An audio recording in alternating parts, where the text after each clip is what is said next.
Sattusin lugema mõtet, et kui naised tahavad olla nähtud ning kuuldud, siis mehed mõistetud. Olla nähtud ja kuuldud võiks olla sünonüümiks vajadusele olla mõistetud. Mõlemad eeldavad tunnistajat.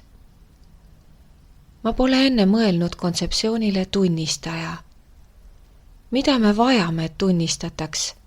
Valu, vaatenurka, tehtud vigu, tõde, ilu, armastust või selle puudust.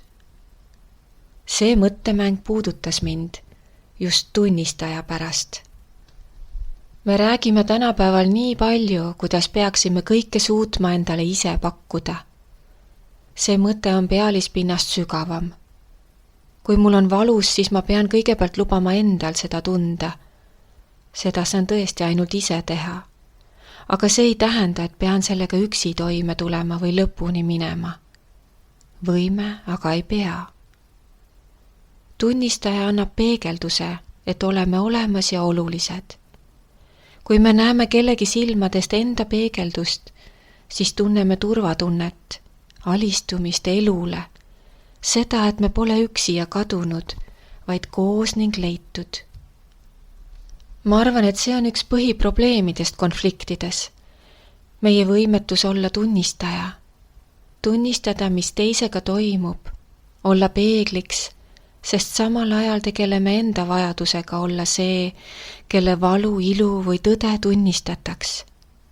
Mina mitte, olen praegu sinu jaoks, siis sina minu jaoks ja me oleme siin koos.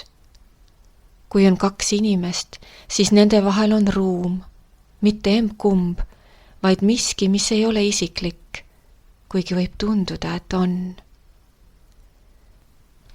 Eile sel teemal arutledes jõudsime siiski tulemuseni, et need vajadused võivad olla sünonüümid, olla nähtud ja kuuldud, olla mõistetud. Ent ei pruugi, neil on peen erinevus.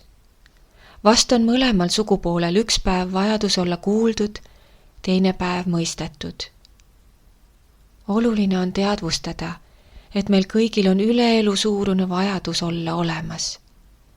Mitte ainult ühel, vaid tihti samal ajal mõlemal korraga.